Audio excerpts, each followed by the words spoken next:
இந்த மாதத்திலும் தேவன் நமக்கு கொடுத்த வாக்குத்தத்தம் ஏசாயா தீர்க்க தரிசன புஸ்தகம் 10ஆம் அதிகாரம் 27ஆம் வசனம். எல்லாரும் எடுத்துக்கொள்ளலாம், நம்ம எல்லாரும் சேர்ந்து வாசிப்போம். ஏசாயா தீர்க்க தரிசன புஸ்தகம் 10ஆம் அதிகாரம் 27ஆம் வசனம். எல்லாரும் எடுத்துக்கொண்டீங்களா? பேப்பர் திருப்பி சத்தம் கேட்குது. பக்கம் 817 பழைய ஏற்பாட்டுல ஏசாயா 10ஆம் அதிகாரம். அந்நாளில் உன் தோளினின்று அவன் சுமையும் உன் கழுத்தினின்று அவன் நுகமும் நீக்கப்படும். அபிஷேகத்தின் நுகம் புரிகிறது. ஹல்லேலூயா. ஆண்டவர் இந்த மாதத்தில் நமக்கு கொடுத்த வார்த்தை, அந்நாளில் உன் தோளினின்று அவன் சுமையும் உன் கழுத்தினின்று அவன் நுகமும் நீக்கப்படும். ஹல்லேலூயா, ஹல்லேலூயா. அந்நாளில் உன் தோளில் இருக்கிற அவன் சுமை, உன் கழுத்தில் இருக்கிற அவன் நுகம் நீக்கப்படும். ஆண்டவர் அவிதமாக இந்த மாதத்துல நம்ம தோளிலே, நம்முடைய கழுத்திலே வைக்கப்பட்டிருக்கிற பல சுமைகள், பல நுகங்களை ஆண்டவர் இந்த நாளில் இந்த மாதத்தில் நீக்கி போட வல்லவராய் இருக்கிறார். எத்தனை பேர் விசுவாசிக்கிறீங்க? ஹல்லேலூயா, ஹல்லேலூயா. நாம் நிறைய காரியங்கள்ல நம் ஆண்டவர் நம்ம வாழ்க்கையில ஆண்டவர் பல காரியங்களை நமக்கு, பல அற்புதங்களை நன்மைகளை செய்ய நாம் எதிர்பார்ப்பு வருகிறோம், ஜெபிக்கிறோம், நல்லதுதான். ஆனா ஆண்டவர் செய்ய அவர் விரும்பும் பொழுது, அவர் செய்ய சித்தமாய் இருக்கிற அந்த வார்த்தைகளை நாம் கேட்கும் போது, அவருடைய சித்தத்தை அறிந்து நாம் அதற்காக தொடர்ந்து ஜெபிக்கும் போது தேவன் நிச்சயமாய் அதை நம்முடைய வாழ்க்கையிலே செய்ய போதுமானவராய் இருக்கிறார். அந்நாளில் உன் தோளிலிருந்து அவன் சுமை என்று சொல்லும் பொழுது, எந்த நாளில், அதாவது ஏற்கனவே போன வாரத்துல கூட நம்ம இந்த ஏசாயாவில இருந்து சில காரியங்களை நம்ம தியானித்தோம். அதுல நாம் தியானிக்கும் போது, அதுல ஆகாஷ் ராஜாவுடைய நாட்களிலே சீரியர் எப்ராயிமை சார்ந்து கொண்டு யூதாவுக்கு விரோதமாக யுத்தம் பண்ண வந்தார்கள் என்று நாம் பார்த்தோம். அப்படித்தானே? ஏசாயா 7ஆம் அதிகாரத்திலே 7ஆம் அதிகாரம் 2ஆம் வசனத்துல வாசிக்கும் பொழுது, சீரியர் எப்ராயிமை என்ன செய்கிறார்கள்? ஆமா, சீரியர் எப்ராயிமை சார்ந்து இருக்கிறார்கள். சீரியர் எப்ராயிமை சார்ந்து இருக்கிறாங்க. எப்ராயிம் யாரு? இஸ்ரவேல் ஜனங்கள். 10 கோத்திரத்தார் சீரிய தேசத்தை சார்ந்து இருந்தாங்க. ஏன் அவங்க சார்ந்திருந்தாங்க அப்படிங்கிறத ஏசாயா 8ஆம் அதிகாரத்துல சொல்லி இருக்கிறார். 8ஆம் அதிகாரம் 6ஆம் வசனத்துல இருந்து வாசிக்கலாம். இந்த ஜனம் யாரை குறித்து சொல்லப்பட்டிருக்கிறது? யாரு? இஸ்ரவேல் ஜனங்களை, எப்ராயிமை குறித்து சொல்லும்போது, இந்த ஜனம் மெதுவாய் ஓடுகிற சீலோவாவின் தண்ணீர்களை அசட்டை பண்ணி ரேட்சினையும் ரெமலியாவின் குமாரனையும் சார்ந்து சந்தோஷிக்கப்படுகிறார். ஏன் சார்ந்திருந்தாங்க?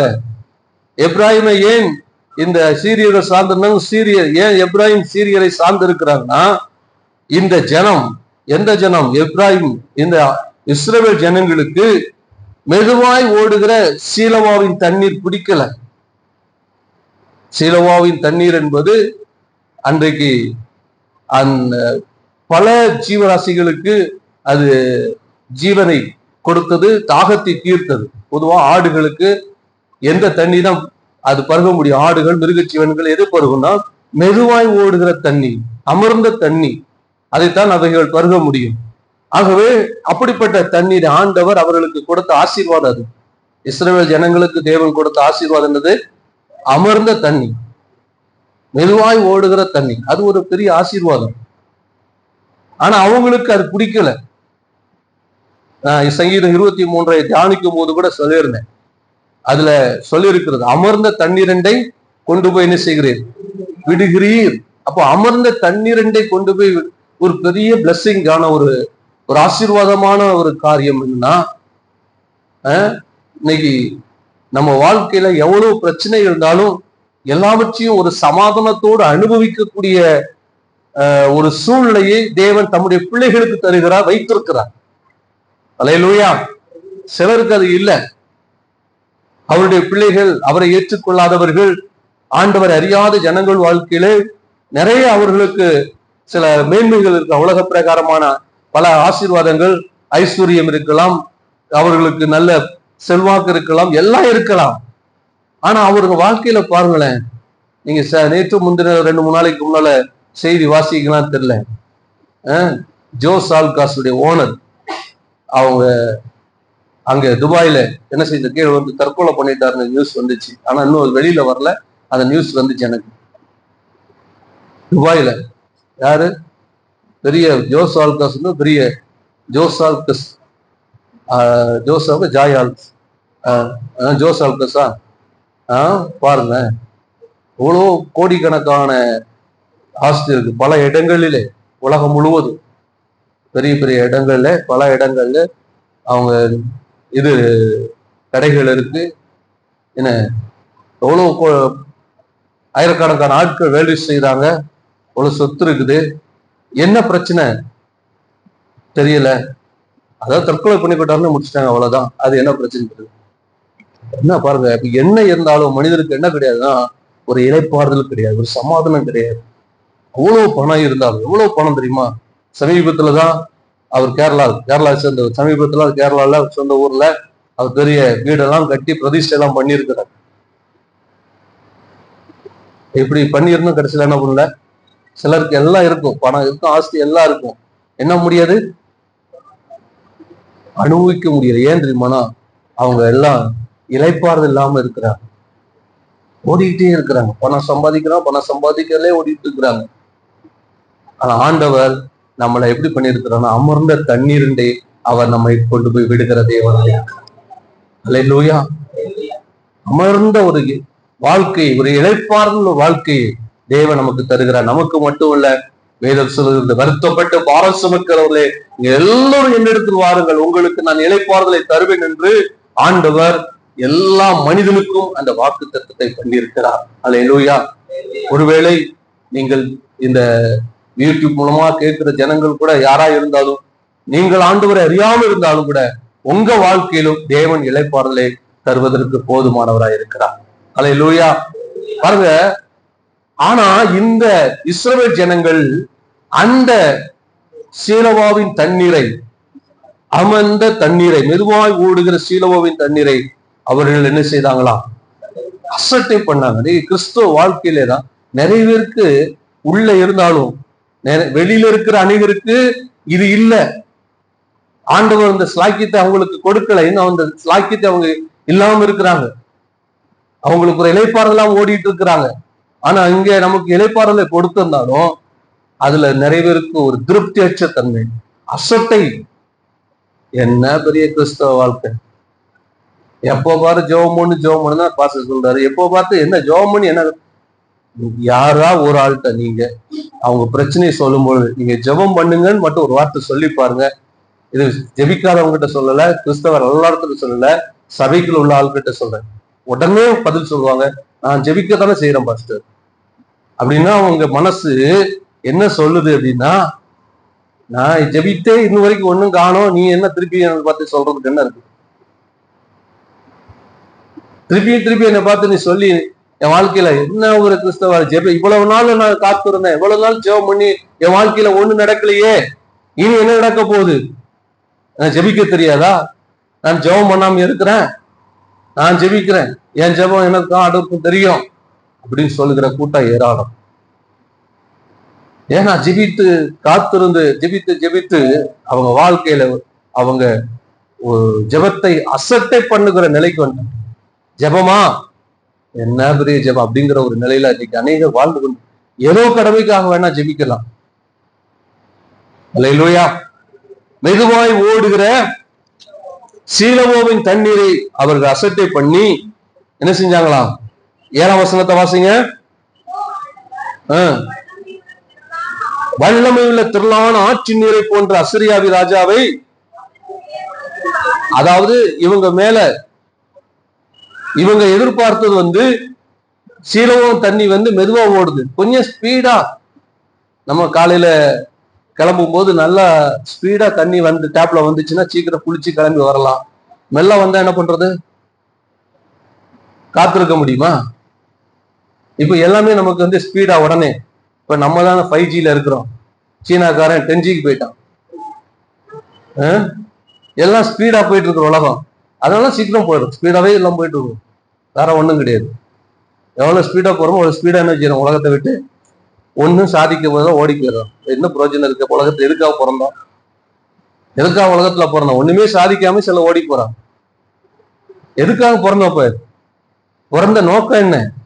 நாம் எதுக்காக இந்த உலகத்துல நாம் படைக்கப்பட்டோம், சிருஷ்டிக்கப்பட்டோம்? ஏன் தேவன் நம்மை ரட்சித்தார்? நோக்கம் இருக்கு. அல்லேலூயா. தாவீது சொல்லுகிறான், நான் வந்ததுக்கு ஒரு முகாந்தரம் இல்லையோ? கேட்கணும் ஆண்டவர், எதுக்காக என்ன ரட்சித்திருக்கு? எதுக்காக என்ன உலகத்துல படைச்சிங்க? நான் சும்மா அந்த உடத்தை விட்டு போகக்கூடாது. எப்படி வந்துட்டு அப்படியே போகக்கூடாது. நான் எதையாவது செஞ்சுட்டு சாதிச்சுட்டு போகணும். நீங்க ஆண்டவர்கிட்ட கேட்டு பாருங்க, கர்த்தர் நிச்சயமா உங்களுக்கு கொண்டு பெரிய காரியங்கள் செய்ய போதுமானவராக இருக்கிறார். அல்லேலூயா.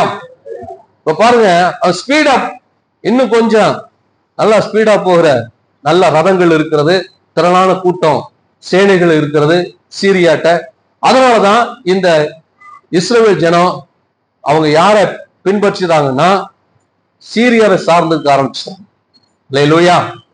இங்க பார்த்தா ஆசாரியம் வரணும், அவன் ஏபோத்தை எடுத்து அவன் போட்டுட்டு ஏபோத்தை வச்சுட்டு அவன் ஜெபம் பண்ணணும், ஜெபம் பண்ணி அவன் சொல்லணும், போகணும்னு சொன்னா போகணும், ஆசாரியம் போகக்கூடாதுன்னா போகக்கூடாது, ஆசாரியம் சொல்ல வரை காத்திருக்கணும்.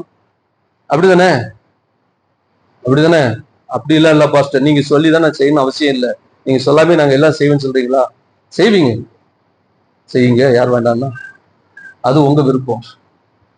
அல்லேலூயா. கர்த்தருக்காக கர்த்தர் வார்த்தைக்காக காத்திருந்தீங்கன்னா கண்டிப்பா வெட்கப்பட்டு போக மாட்டீங்க. அல்லேலூயா. நீங்க என்ன சொல்றது?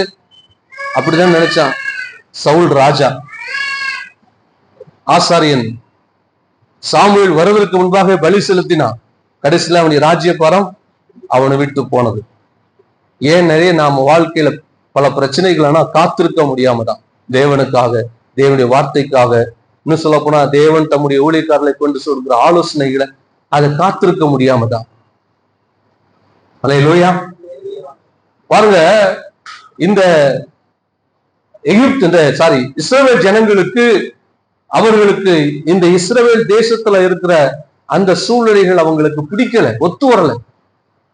கொஞ்சம் நல்லா ஸ்பீடா ஓடுற ராணுவம், கொஞ்சம் கூட்டதான் ஜனங்கள், இதெல்லாம் சீரியத்தை இருக்கிறத பார்த்த உடனே அவன் சீரியர் என்ன செஞ்சான்?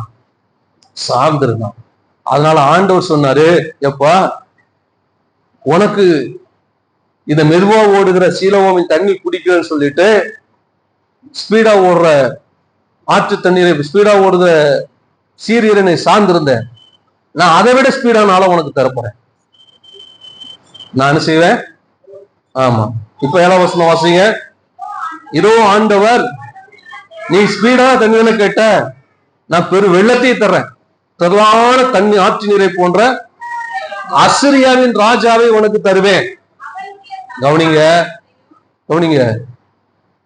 சில விஷயங்களை ஆண்டவர்கிட்ட நம்ம கேட்கறதுக்கு எல்லாம் உரிமை இருக்கு. நாம் வேண்டிக் கொள்வதற்கு முன்னே நமக்கு என்ன தேவை என்பதை ஆண்டவர் அறிந்திருக்கிறார். கேட்கல அவசியம் இருக்கு.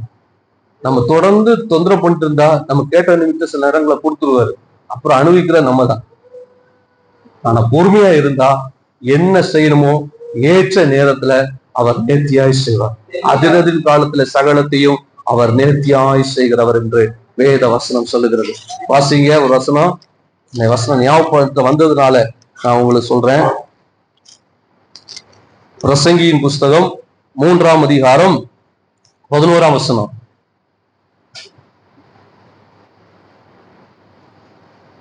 பிரசங்கி 3:11. அவர் சகலத்தையும் அதினதின் காலத்தில் நேர்த்தியாய் செய்திருக்கிறார். அல்லேலூயா. அப்படி ஆண்டவர் சகலத்தையும் அதினதின் காலத்துல அவர் நேர்த்தியாய் செய்திருக்கிறாரா? அல்லேலூயா. அவர் சகலத்தையும் அதினதின் காலத்துல அவர் நேர்த்தியாய் செய்கிறவர். அதே போல 14ஆம் வசனத்தின் முதல் பகுதி வாசிங்க. தேவன் செய்வது எதுவோ அது என்றென்றைக்கும் நிலைக்கும். நீங்களா ஒரு காரியத்தை தேடுகிறதை காட்டிலும் ஆண்டவர் உங்க வாழ்க்கையில செய்யக்காக நிலைக்கும் என்பதை மறந்துவிடக்கூடாது. அல்லேலூயா. அப்படின்னா அதுக்காக நாம் என்ன செய்யணும்? காத்திருக்கணும். தேவ சமூகத்துல நம்ம காத்திருக்கு. போன வாரத்துல நம்ம அதை தான் தியானித்தோம். என்ன, போன வாரத்துல வாசிக்கும் போது என்ன சொன்னேன் ஞாபகம் இருக்கா? போன வாரம் நம்ம தியானிக்கும் போது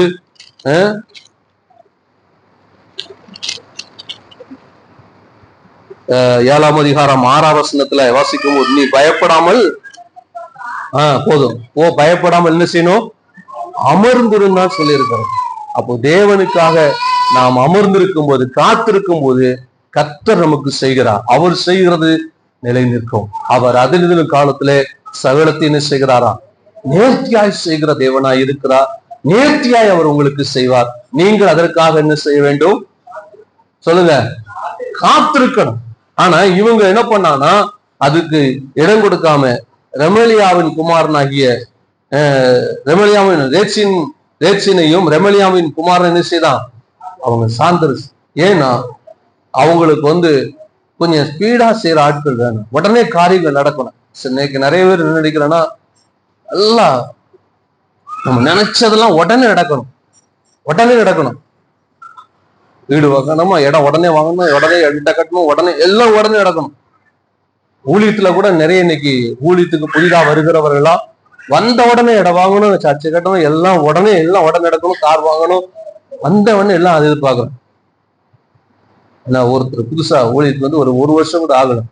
ஒரு நேரம் நான் ஒரு இடத்துக்கு போகும்போது அவரை என் கார்ல கூப்பிட்டு போகும்போது அவர் சொல்றாரு, பாஸ்டர் நான் உங்களுக்காக ஜெபம் பண்றேன் பாஸ்டர், சீக்கிரம் உங்க காரை எனக்கு கொடுத்துருக்கீங்க பாஸ்டர்.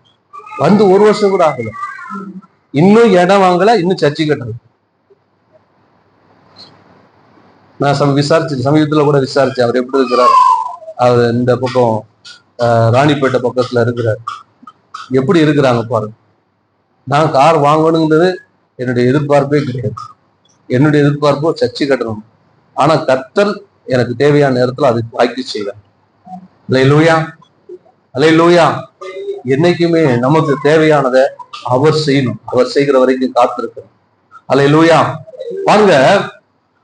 ஆகவே அவர்கள் இந்த சீரியரை சார்ந்திருந்ததுனால ஆண்டவர் அவர்களுக்கு என்ன செஞ்சாராம், திரளான தண்ணீரை பாய்ச்சியதை போன்ற பெரு வெள்ளத்தை போன்ற அசிரியா ராஜாவை அவர்கள் மேல் என்ன செஞ்சாராம், ஆண்டவர் வரப்படின்னு சொல்ல, அசிரிய ராஜாவை உங்கள் மேல் என்ன செய்வேன். சில நேரங்கள்ல நம்ம அப்படியாக ஆண்டவரத்துல கேட்கும் போது ஆண்டவர் என்ன பண்றாருன்னா, அசிரிய ராஜாவை போன்ற. இப்போ இஸ்ரவேல் ஜனங்க சாப்பாடு வேணும்னு கேட்டா கொடுத்துருப்பாரு, இறைச்சி வேணும்னு கேட்டா கொடுத்துருப்போம். ஆனா முறுமுறுத்ததுனால கர்த்தர் என்ன பண்ணாரு, சாப்பிட்டு மூக்கு வழியா வெள்ளு வேற வரைக்கும் என்ன செஞ்சாரு, காடையை கொடுத்தாரு. சாப்பிட்டு அங்கேயே நிறைய செத்து போயிட்டு. கவனிக்கிறீங்களா? அல்லேலூயா. சில நேரங்கள்ல இங்க கவனிங்க, பிள்ளைங்க அவங்க சாம இப்படி என்ன பண்ணிட்டு போயிட்டு, நீங்க இங்க கவனிங்க. வேணும்னா ஆராதனை முடிஞ்சு போய் ஒரு நாள் ஃபுல்லா அவங்க பக்கத்துல வச்சுட்டு கொஞ்சிக்கோங்க. இங்க கொஞ்ச நேரம் கவனிங்க. கவனிக்கிறீங்களா? அசிரிய ராஜாவை அவர்கள் சீரிய ராஜாவை சார்ந்திருந்தாங்க. திரளான ஆட்சி நீரை போன்ற அசிரிய ராஜாவை அவர்கள் மேல் என்ன செஞ்சாங்க, வரப்பண்ணு. சில நேரங்கள்ல ஆண்டவர் அப்படிதான் பண்றாங்க. அதுக்காக நம்ம ஆண்டவர் காத்திருந்தா கர்த்தர் நம்ம ஏற்றிய நேரத்துல எல்லாவற்றையும் என்ன செய்கிறார், ஆண்டவர் செய்கிறார். இப்ப பாருங்க, இந்த அசிரிய ராஜா அந்த இஸ்ரவேல் ஜனங்கள் மேல், இஸ்ரவேல் தேசத்தின் மேல் வரும் பொழுது அவங்க இஸ்ரவேல் தேசத்தை முழுவதும் அவங்க கைப்பற்றினாங்க. அது மட்டுமல்ல, யூதேயா தேசத்துக்குள்ளும் புகுந்து யூதேயாவும் தன்னுடைய கண்ட்ரோலுக்குள்ள கொண்டு வந்துட்டாங்க. இஸ்ரவேல் தேசத்தை எல்லாம் சிறைப்பிடித்து கொண்டு போனாங்க. ஆனா யூதேயாவை என்ன பண்ணாங்கன்னா, சிறைப்பிடித்து கொண்டு போகல, அவங்க மேல ஆட்களை வைத்து அவங்க எல்லாம் அதற்கு என்ன பண்ணணும், கப்பம் கட்டணும், வரி கட்டணும் வச்சுட்டு போயிட்டாங்க. நீங்க வாசித்து பாருங்க. அதற்கு கீழாக நீங்க வாசிக்கும் போது 8ஆம் வசனத்தை வாசிங்க. யூதாவுக்குள் புகுந்து பிரவாகித்து கடந்து கழுத்து மட்டும் வரும் என்றார். பாருங்க, அப்போ யூதாவுக்குள்ளும் தப்பு பண்ணது யாரு யாரு இஸ்ரவேலர்கள் தான். ஆனா ஆண்டவர் சொன்னார் யூதேயா மேலும் வரும். ஏன்னா அவங்களுக்கும் சில குறைகள் இருக்கு. யூதேயா மேலும் வரும். யூதேயா மேலும் வந்த பொழுது அந்த யூதர்களை அவங்க என்ன செஞ்சாங்களாம், என்ன பண்ணாங்க, இவங்க இஸ்ரவேலை 10 கோத்திரத்தை அடிமை அவங்க சிறைப்பிடித்து கொண்டு போன கூட சிறைப்படுத்தி கொண்டு போகாம அவங்க மேல என்ன செஞ்சாங்கன்னா, பாரத்தை சுமத்தினாங்க, நுகத்தை வைத்தாங்க, சுமைய வச்சாங்க. அல்லேலூயா. பொதுவாக அந்த நாட்கள்ல பாத்தீங்கன்னா யார் வரி கட்டினா அப்படின்னா, யார் வரி கட்டினான்னா, ராஜாக்கள் போய் எந்த தேசத்தை போய் அவங்க சிறைப்பிடிக்கிறாங்களோ சிறைப்பிடிக்கப்பட்ட ஜனங்கள் தான் வரி கட்டினாங்க. அதனாலதான் இயேசு சொல்லுகிறார், எந்த பிள்ளைகளாவது வரி கட்டலாமா? ஆனாலும் நம்ம கட்டுவோம் போகிற, நம்மளும் கட்டிட்டு தான் இருக்கிறோம். அல்லேலூயா. இப்ப பாருங்க, இத கவனிக்கிறீங்களா? என்றைக்கு நம்ம வாழ்க்கையில தேவ சித்தத்துக்கு நம்ம காத்திருக்காம நம்முடைய சுய பலத்தின்படி நம்ம ஓடுகிறோமோ, தேவன் அப்பொழுது நம்ம மேல் என்ன பண்றாருன்னா, நம்மளை விட அதிக பலமுள்ள ஜனங்களை நமக்கு மேல ஏற்படுத்தி அவர்கள் நம்ம சுமையை வைக்கும்படிக்கு, அவர்களுடைய சுமையை அவன் நம்ம மேல வைக்கும்படி தேவன் அனுமதிக்கிறார். அல்லேலூயா, அல்லேலூயா. இங்க அப்படிதான் அசிரியாவின் ராஜா வந்து யூதேயாவுக்குள் புகுந்து யூத ஜனங்கள் மேல் சுமையை வைத்தான், நுகத்தை வைத்தான். அல்லேலூயா. நம்மளை சரிப்பட்டிருக்குதான் ஆண்டவர் சில நேரங்கள்ல நமக்கு மேல சில ஆட்களை ஆண்டவர் ஏற்படுத்தி வைக்கிறார். கவனிக்கிறீங்களா? அல்லேலூயா. எல்லாம் நமக்குள் இருக்கிற சில பெருமைகள். பவுல் சொல்றார், நான் என்னைத்தானே உயர்த்தாதபடிக்கு தேவன் எனக்கு என்ன செய்கிறார்? ஒரு முள்ள கொடுத்திருக்கிறார். முள் கொடுக்கப்பட்டது. ஏன் சில முள்ளு கொடுத்திருக்கிறார் தெரியுமா? ஏன் நம்ம வாழ்க்கையில சில பிரச்சனைகள் இருக்கு தெரியுமா? நம்மளை அழிக்கிறதுக்காக அல்ல. எதுக்காக? நம்மளை உயர்த்தாதபடிக்கு, நம்மை பெருமை பாராட்டாதபடிக்கு, நம்ம மேன்மை பாராட்டாதபடிக்கு சில ஆட்களை தேவன் நமக்கு மேல, நம்மளை விட பலமுள்ள ஆட்கள் ஏன் நமக்கு மேல ஆண்டவர் அவங்கள வைத்து அவங்களுடைய சுமை, அவங்களுடைய நுகத்தை நம்ம மேல ஆண்டவர் வைக்கிறார் என்று சொன்னால், நாம் அவங்களுக்கு அடிமையா இருப்பதற்கு அல்ல, நம்ம சரிப்படுத்துறதுக்கு வச்சிருக்கிறோம். அல்லேலூயா. சில ஆட்களை பார்த்து நம்ம பயப்படுறோம். ஆனா ஆண்டவருக்கு பயப்படுறோமா? மனுஷனுக்கு பயப்படுறோம். இந்த மனுஷனா, இவங்களா, அவர்களா? ஆண்டவர் நினைச்சார்னா எவ்வளவு பெரிய மனிதனா இருந்தாலும் சரிதான், ஆண்டவர் நினைச்ச ஒரே நிமிஷத்துல அவனை இல்லாமலாக போக முடியும். அதுதான் தேவன். நேபுகாத்நேச்சர் அவன் பெரிய ராஜா. ஆனால் ஒரே நேரத்துல நான் கட்டின பாபிலோன் என்று சொன்ன பொழுது ஆண்டவர் அவனை மாடு போல புல் தேங்குற நிலையில அவனை தாழ்த்தி. எந்த பெரிய மனிதனையும் தேவன் தாழ்த்த முடியும், எந்த தாழ்ந்த மனிதனும் தேவன் உயர்த்த முடியும். எத்தனை பேர் விசுவாசிக்கிறீங்க? அல்லேலூயா. நாம தேவனுக்கு பிஞ்சின ஒருத்தரும் எந்த மனுஷனும் கிடையாது. அல்லேலூயா. ஆகவே இங்கே அசிரிய ராஜாவை தேவன் யூத ஜனங்கள் மேல் ஏற்படுத்தின போது அவர்கள் நுகத்தை, அவர்களுடைய பாரத்தை இந்த யூத ஜனங்கள் மேல் அவர்கள் என்ன செஞ்சாங்க? வைத்தாங்க. இப்போ நீங்க வாசிக்கலாம், இப்போ 9ஆம் அதிகாரம் 11ஆம் வசனத்திலிருந்து வாசிங்க. ம் ம் ம் ம் ம் ம் பாருங்களேன், ஆண்டவர் சொல்றாரு, நான் முற்புறத்தில் சீரியரையும் பிற்புறத்தை பெலிஸ்தரும் வந்து இஸ்ரவேல் என்ன செய்வாங்க? திறந்த வாயால் பற்றிப்பார்கள். இவை எல்லாவற்றிலும் அவருடைய கோபம் ஆறாமல் அவருடைய கை நீட்டினபடி இருக்கிறது. ஜனங்கள் தங்களை அடிக்கிறவரிடத்தில் திரும்பாமலும் சேனைகளின் கர்த்தரை தேடாமலும். பாருங்களா, ஏன்னா அந்த ஜனங்கள் இன்னும் எவ்வளவு அடிச்சாலும் என்ன பண்ணல? அடித்தவரிடத்துல திரும்பல. இன்னைக்கு எவ்வளவு பிரச்சனை நமக்கு. இதெல்லாம் இந்த நமக்கு வருகிற சிச்சை எல்லாம் நம்ம என்ன நினைக்கிறோம்? நமக்கு வருகிற பிரச்சனையா மட்டும்தான் பாக்குறோம். ஆனா இதை ஏன் தேவன் நம்ம வாழ்க்கையில அனுமதித்தார் என்று சொல்லி நாம் உணர்ந்து அவரிடத்துல திரும்பவும் என்று சொன்னால் அவர் எல்லாவற்றையும் நொடி பொழுதிலே மாற்றி போட வல்லவராயிருக்கிறார். எத்தனை பேர் விசுவாசிக்கிறீங்க? ஆனா அவங்க எவ்வளவு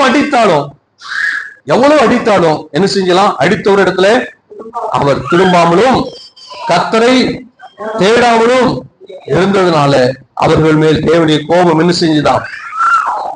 நீங்க அதுல 17ஆம் வசனத்தின் கடைசி பகுதி, 21ஆம் வசனத்தின் கடைசி பகுதியில நீங்க வாசித்து பாத்தீங்கன்னா அவருடைய கோபம் ஆறாமலும் இன்னும் அவருடைய கை மீட்டினபடியே இருக்கிறது. 21ஆம் வசனத்தின் கடைசி பகுதியில அவருடைய கோபம் ஆறாமல் இன்னும் அவருடைய கை. அல்லேலூயா. அப்ப இஸ்ரவேல் ஜனங்கள் தேவனிடத்துல திரும்பாம, இன்னைக்கு கவனிங்க, தேவனிடத்துல திரும்பாம நம்ம எங்க திரும்பி இருக்கோம்? யார பாக்குறோம்? நீங்க அதே ஏசாயா 8ஆம் அதிகாரத்துல நீங்க வாசித்து பாருங்க. அவங்க என்ன பண்ணாங்களா? 8ஆம் அதிகாரம் 18ஆம் வசனத்தை வாசிங்க. ம் ம்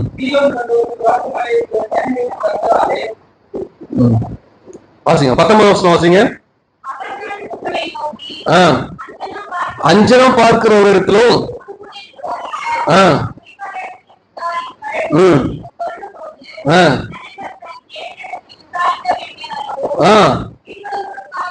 உயிருள்ளவர்களுக்காக செத்தவர்களிடத்துல போய் விசாரிக்கலாமோ?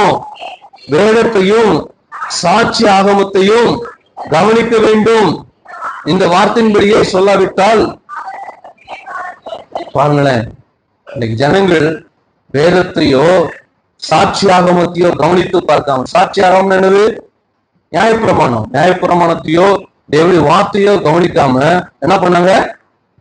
அஞ்சனம் பார்க்கிறவங்க, முழு ஓதுறவங்க, குறி சொல்றவங்க. இன்னைக்கு அதுதான் நமக்கு ரொம்ப ரொம்ப ரொம்ப பிடிக்கும். உடனே அவங்கள்ட்ட நம்ம ரிசல்ட் கிடைக்கிறோமா நினைக்கிறீங்க? கர்த்தர்ட்ட கேட்காம, கர்த்தருடைய வார்த்தையை விசுவாசிக்காம அப்படிப்பட்ட ஓட்டம் ஓடுறவர்கள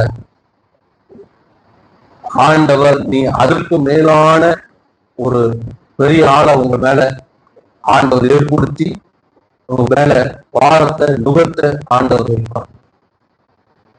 அடித்தவர்களை திரும்பாம முழு ஓடுறவங்கிட்ட, குறி சொல்றவங்கிட்ட, குறிகாரங்கிட்ட தேடி ஓடாது. குறிகாரங்க ஓடாது. கர்த்தரை தேடுங்க.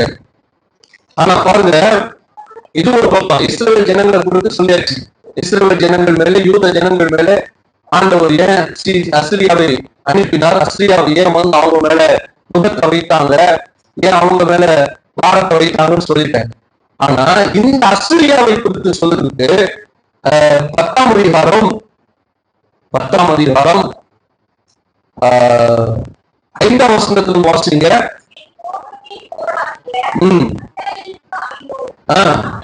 இப்ப அசிரியாவை குறித்து சொல்லும் பொழுது, அசிரியாவை தேவனுடைய கோபத்தின் கோலாக தேவன் அதை பயன்படுத்தினார். யாருக்கு விரோதமா? இஸ்ரவேலர்களுக்கு, சிரியருக்கு, இஸ்ரவேலர்களுக்கு விரோதமா ஆண்டவர் அசிரியாவை பயன்படுத்தினார்.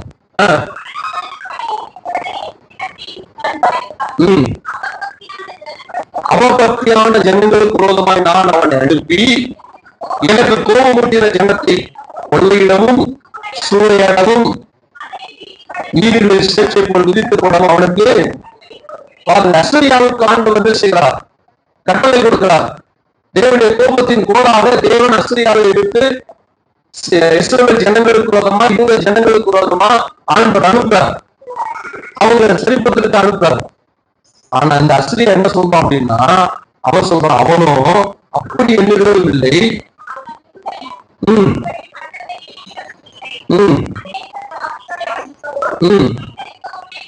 பாருங்க, ஆனா அவருக்குள்ள என்னன்னா, தேவன் நம்மை பயன்படுத்தினார் அவனுக்கு என்ன கிடையாது. ஆனா ஆண்டவர் தான் அவன் என்ன செய்யறாரு? இஸ்ரவேலுக்கு கூட தான் அனுப்புறாரு. ஆனா அவன் என்ன செய்யறான்?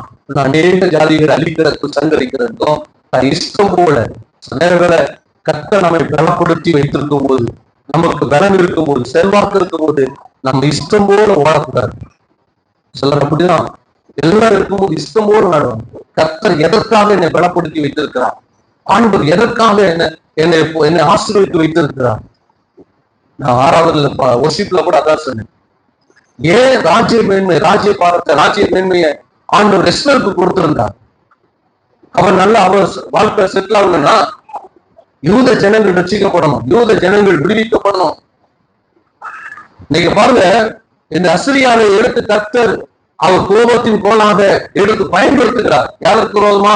இஸ்ரவேலுக்கு விரோதமா. அவர் சொல்றான், எனக்கு முன்னால எந்த ஜாதி இருந்துச்சு, எந்த தேசம் எனக்கு முன்னாடி இருந்துச்சு, எல்லாத்தையும் நான் அடிச்சு கலைத்தன. அவன் தனக்கு என்ன செஞ்சானா? அவன் பெருமை பாராட்டினான். அல்லேலூயா. அவன் தனக்கு என்ன செஞ்சான்? அவன் பெருமை பாராட்டி, எனக்கு விரோதமா யாரும் எழுப்பினதில்லை, எனக்கு விரோதமா யாரும் நின்றது கிடையாது. ஆகவே நான் என்ன செய்வேன்? எல்லா ராஜ்யங்களையும், முக்கியமா சமாரியா, எருசலேம் எல்லாம் என்ன செய்வேன்? நான் எல்லாவற்றையும் அவங்க எல்லாத்தையும் நான் சுதந்திரிப்பேன் அப்படின்னு சொல்லி அதுக்கு கீழே உள்ள வசனங்கள்ல 10, 11, 12 அந்த வசனங்கள்லாம் அவன் என்ன செய்யறான்? அவன் சொல்லுகிறான். எப்படி அவன் சொல்லும் பொழுது ஆண்டவர் சொல்றாரு அவனை குறித்து 14, 15 வசனத்துல வாசிங்க. ஒரு குருவி கூட்டை கண்டு, ஒரு குருவி கூட்டை கண்டுபிடிக்கிறது போல, ஒரு குருவி கூட்டை கண்டுபிடிக்கிறது போல்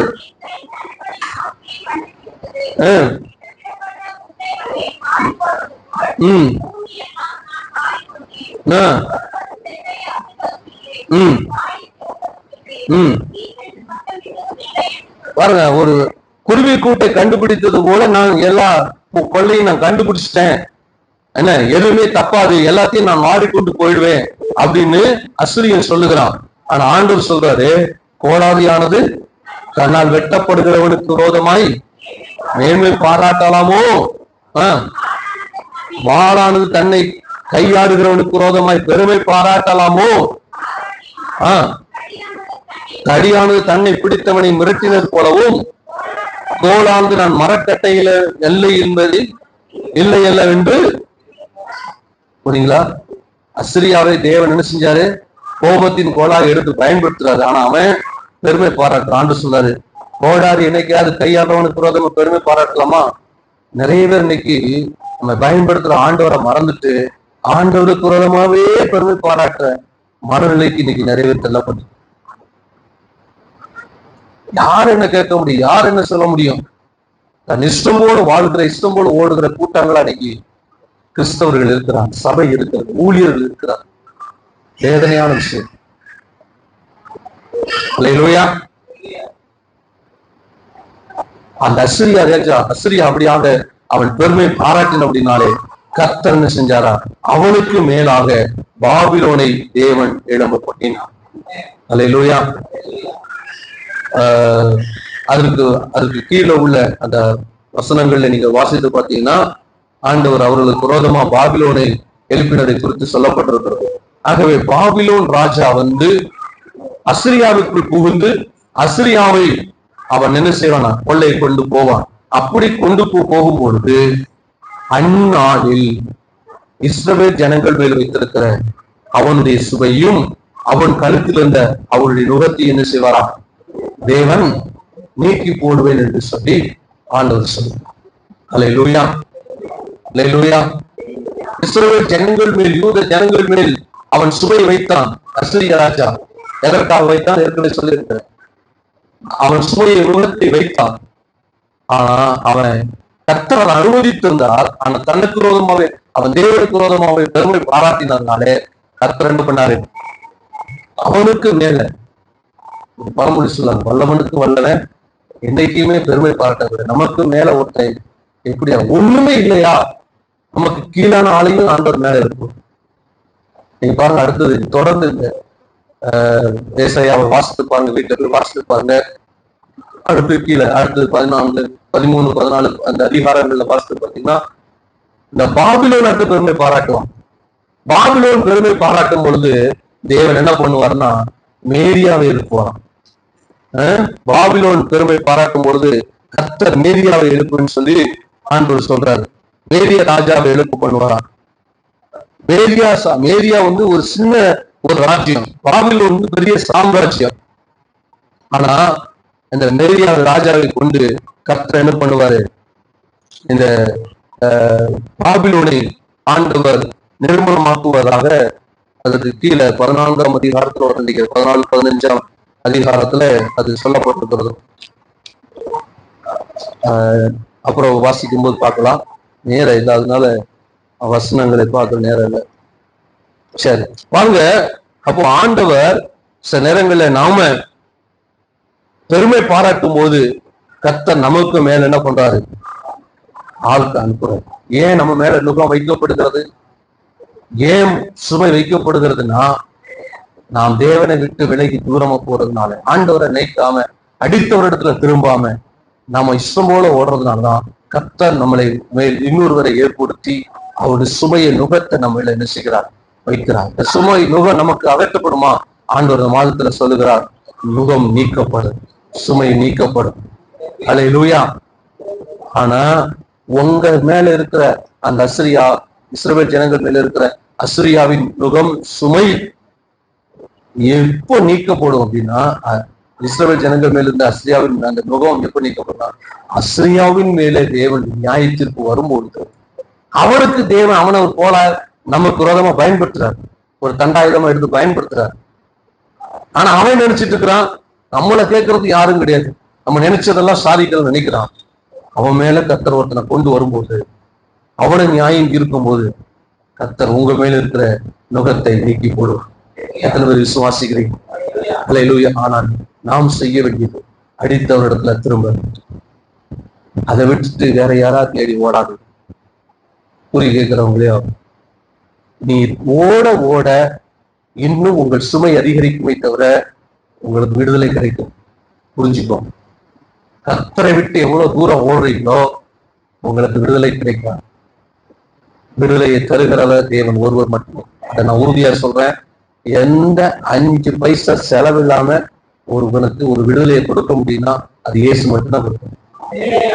வேற எவனும் 5 பணம் இல்லாம எதையும் செய்ய மாட்டான். டாக்டர்கிட்ட போனா கூட லட்சம் செலவழிச்சாதான் பணத்தை தான் தூக்கிட்டு வராங்க.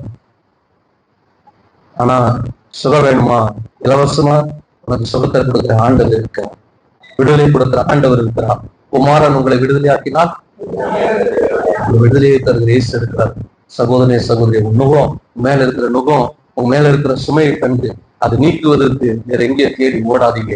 அதை நீக்கி போட இயேசு இருக்கிறார்.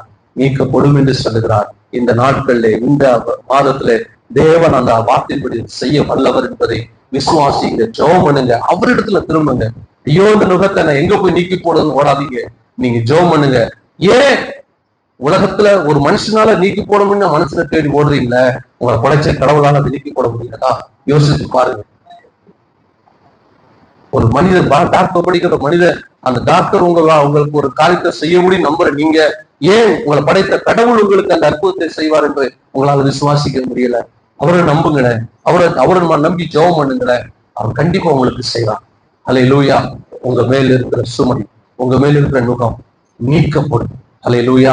அது நீக்கப்படும். எப்போ? அந்த மேல, உங்க மேல சுகத்தை, நுகத்தை ஆண்டவர் யாரை கொண்டு வைத்தார்? அவன் மேல ஒரு நியாயத்திற்கு வைக்கிறது கொண்டு வர போகிறார். அவன் நியாயத்திற்கப்படும் பொழுது, அசுரியா நியாயத்திற்கப்படும் பொழுது உங்கள் மேல இருக்கிற சுமையை தேவன் நீக்கி போகிறார். கண்களை மூடி செபிப்போமா? அல்லேலூயா. உன் நுகம் நீக்கப்படும், இந்த சுமை நீக்கப்படும். ஆண்டவர் அந்த மாதத்துல தேவன் சொன்ன அந்த வார்த்தையை அவர் நிச்சயமா அவர்